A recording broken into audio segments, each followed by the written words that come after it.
Welcome to Apex Comics.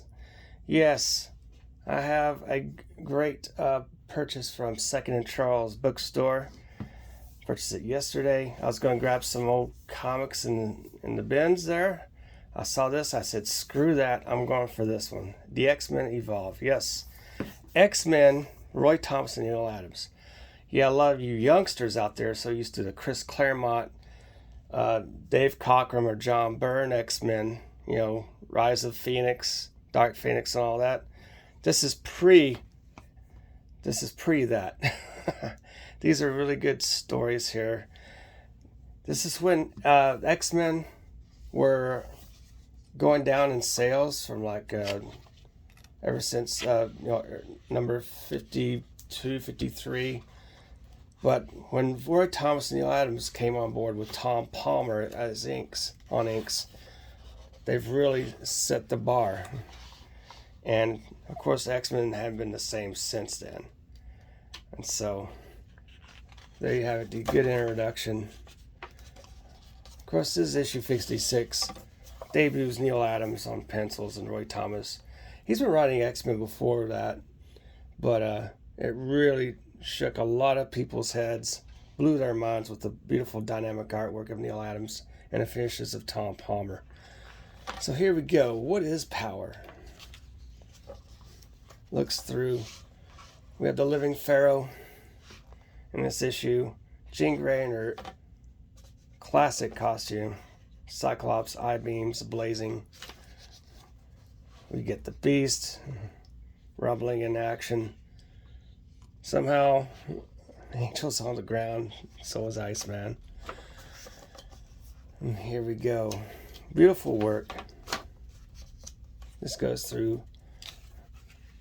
So we get basically, as Alex Summers, kidnapped by the Living Pharaoh. He wants Alex Summers' Latin mutant power, which is basically a mega level power mutant, as we'll learn who he is later on. We get the Living Pharaoh. Man, he's huge. He grabs Angel from out of the sky. Cyclops shooting him. Beast tripping him up. Then we got, Marvel Girl. And somehow Alex regained the power and this guy becomes powerless. He shrinks down. Then we get to the Sentinels. I think I have this issue. I remember buying this issue around 2001 for $3. Don't ask me how I did it. This is going for maybe hundreds. I'm not sure. But it's in pretty dang good condition. I'd say close to very fine.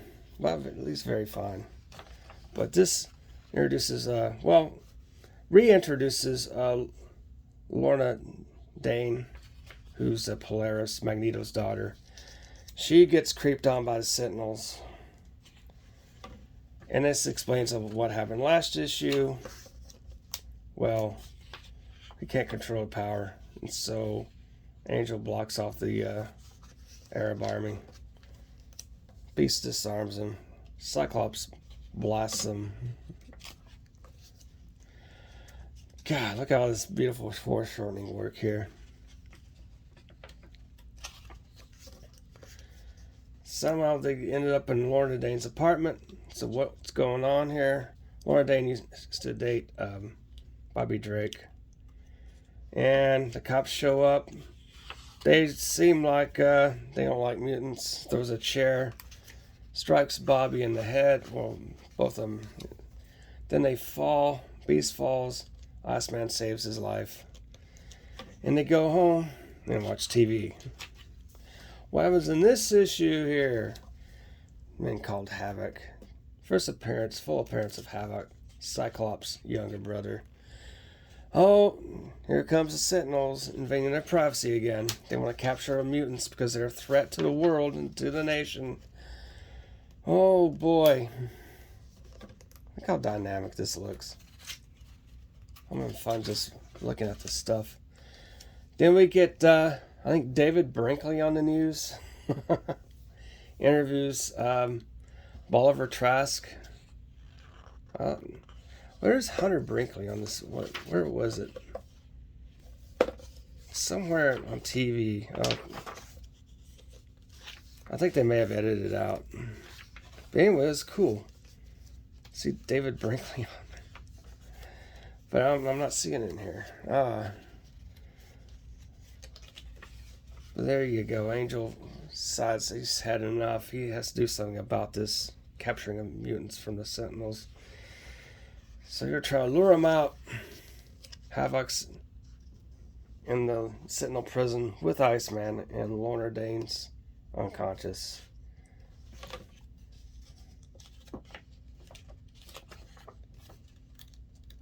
Skip through here. Well, I think Living Pharaoh has grown. Abdul, no longer you will not be a mutant in front of the Sentinels. Oh, there's David Brinkley. Oh, wow. This is like the Times, man. This is 1969. Yep, I think it's Huntley and Brinkley report. There's Chet Huntley. And they captured the Angel. And Larry Trask has control of the Sentinels. And somehow Mesmero thinks that's Magneto. He's a robot. Mesmero gets captured by the Sentinels. They're so proud of themselves. Wow. And they have the Judge Chalmers here. He's looking over to see what's going on. It's like their treatment's not very humane. And so he gets ticked off.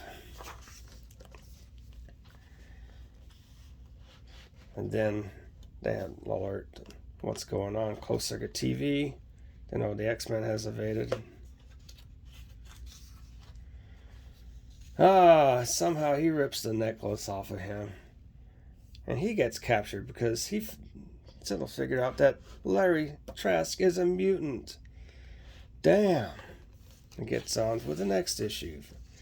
And you have the remaining X-Men trying to save their other X-Men and other mutants from the capture of the Sentinels in the hidden mountain there.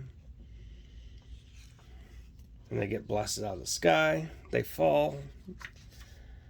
And Marvel Girl has a telekinetic force field to soften the Beast's landing. And then they both, Cyclops and Jean Grey, descend. And they're calling Larry Trask a mutant, so they don't take orders from mutants.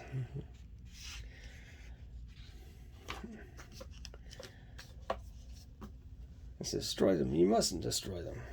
He says, Judge, listen, their logic, they can't. And they gas him up. He puts him in the little cubicle there. And then they have a closed circuit went on, capturing all these mutants. Mesmero's projecting new mutants here.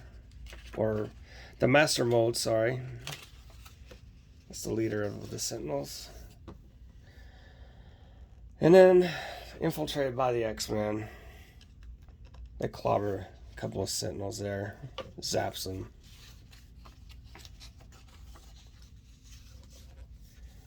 And take off. They decide to trade places, so yep, gets clobbered by the Toad, who's actually the Beast. Cyclops is Quicksilver, zaps him. Of course, I got Scarlet Witch, Jean Grey. Yeah.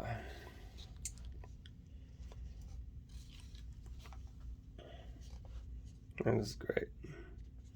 We'll telekinetic instead of the Chaos Force that the Scarlet Witch has.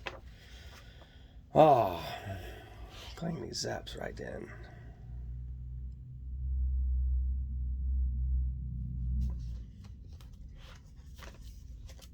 Wow. Yep. So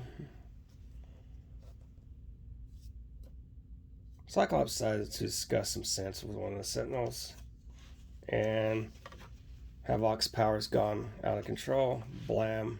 Good Lord, Alex. He blew himself up somehow. And then the Sentinels are being led to their destruction in the sun. So there you have it.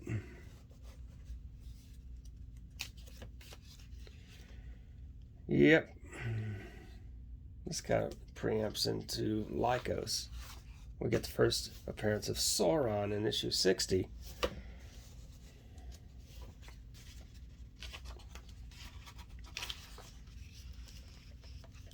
So they leave the Sentinel base. He puts the necklace on Larry Trask. Somehow, Larry Trask is in comatose. He's just sitting there, unfazed. Then they get the ship out. And here comes Lorelei. And they then decide to have a visit with a Dr. Lycos who wants to examine Cyclops' brother, Havoc. His power's too immense. The X-Men do some training in the danger room.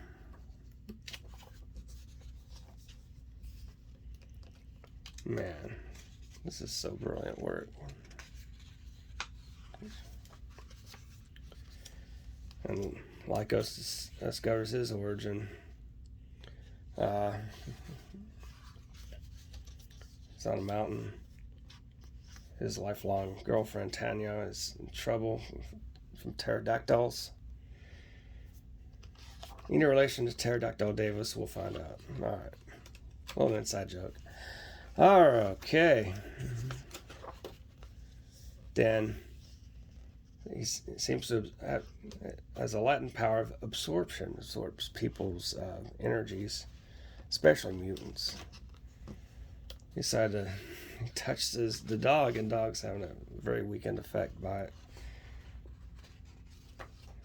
And so he's had to absorb Alex Summers' energy, his Havoc energy.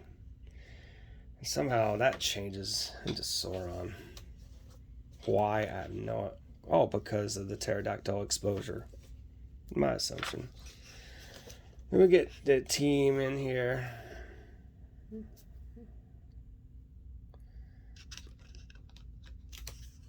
Alright. They discuss some things. Angel bails out. Sauron discovers that he's loose. And he hypnotizes him.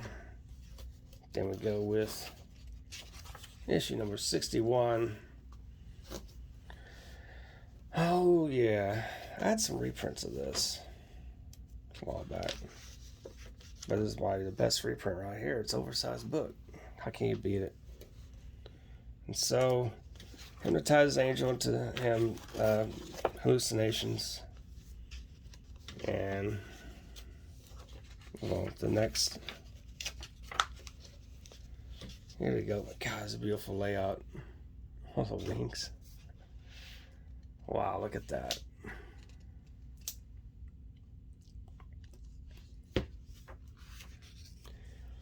And then he decides to try to hypnotize the rest of the X-Men. That's not happening. So they try to save their friend. Sauron knocks this ice off Iceman. Slide. And yep. Lycos has been recaptured there. And reunites with Tanya.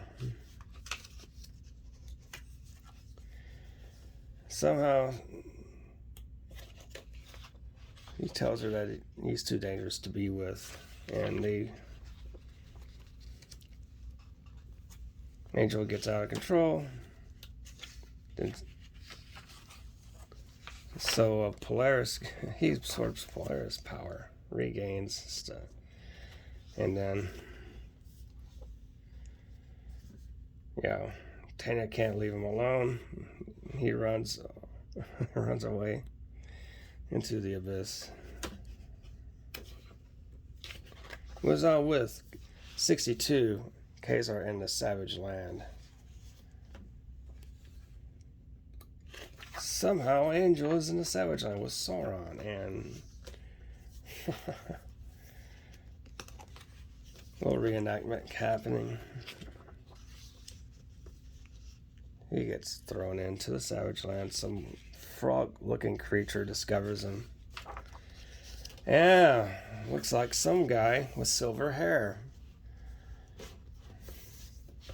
And the X-Men goes to Savage Land, try to bail Angel out, and fights dinosaurs, Iceman, and Kazar. Discovered a team. Well, a little bit of a battle happens. They decide to talk it over, team up. And they're going against the mutant intruders on the Savage Land.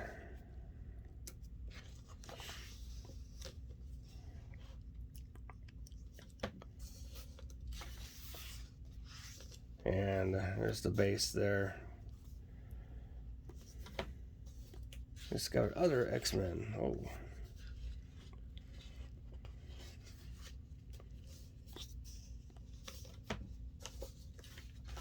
Wow. I love that. It's like this guy's making too much damn noise. Shut him up. It's creating trouble. Alright. Then he discovers this silver-haired devil is, of course, Magneto, as his helmet. And he gets into a battle with Magneto on the Savage Land with mutants. Wow.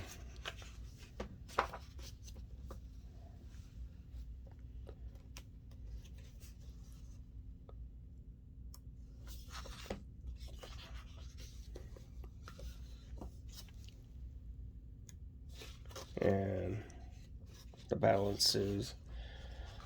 Yeah, this frogman looking guy. He looks like part of the Anti-Man, but he's not. It's a different guy. Yep. Look at all that battle action. Got a forearm guy. You have all kinds of weird mutants there.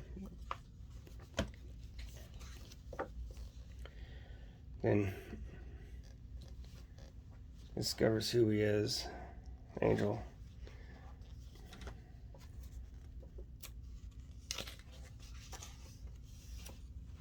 And the X-Men try to bail him out. Oh.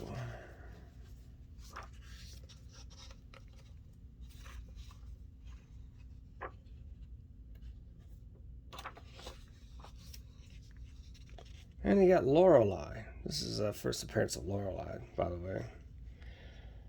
Ooh. That's a sonic type sound. Mesmerizes men, but not Jean Grey. Screw that. She's not gonna have any of that crap. So, Magneto with a gun. Wow. Okay. Then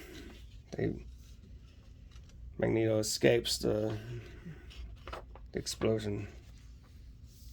And we got, well, issue 64 from Don Heck drew that, but it skips on to 65. Before I'd Be a Slave from Extraterrestrials. Yeah, X-Men goes home.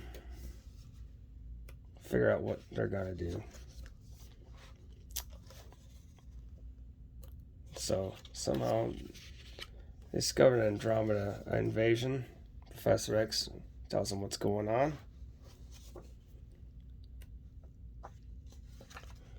And so a bit of a practice. Develop their skills against the upcoming alien invasion. Somehow the robots have invaded, or they're, wait. Yeah, it said, oh, there's a ship up ahead. Wow.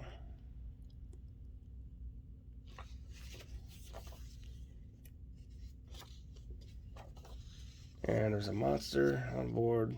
Zap. Oh! Huntley Brinkley. Here we go again.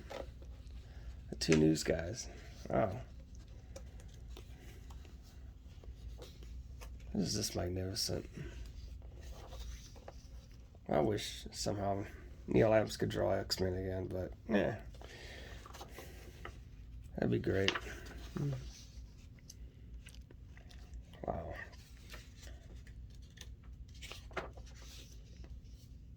Yep, they avoided the invasion, and the Hulk comes next issue. And you got some good extras here. The never before used cover of issue 56. They said, well, this looks, you can't really read what that says. Even though his body's blocking it, they had to complain about that. That's actually a cool cover. And you get some original art from Neal Adams and Tom Palmer. Great stuff. Beautiful and dynamic. Wow.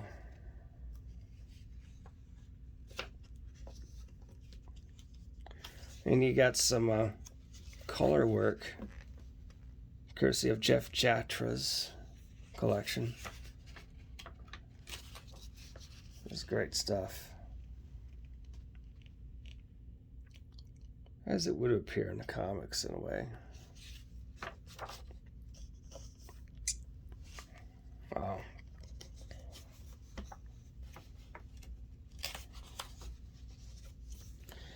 I remember owning these books. I think I photocopied the covers of them. I just kept them. Make wonderful prints. You know, just little personal prints. It's art by Mike Zeck pencils and Tom Palmer inks. If you're unfamiliar with Mike Zeck, he drew Captain America and the Secret Wars, first Secret War series around 1984. And Master of Kung Fu, among others. The Punisher, later on, around the late 80s, early 90s. Yeah, great wraparound covers. This was a Neal Adams and Corey Adams cover from X-Men Visionaries. I think I have that edition somewhere in my collection. Yep, reprinted X-Men Classic A3 and A4. Little, it's like a forward type work. It's like a recap, and this is really cool. Another recap. Mike Zeck and Tom Palmer. Yeah, cover of Marvel Masterworks. Neal Adams and Richard Eisenoff. Eisenoff colored it, of course. And there you have Neal Adams and Roy Thomas. A little forward. A little explanation here. There you have it, the X-Men. So, please like and subscribe. Ring bell for notifications. Make sure you're still subscribed. And we'll come up with another video. Ciao for now.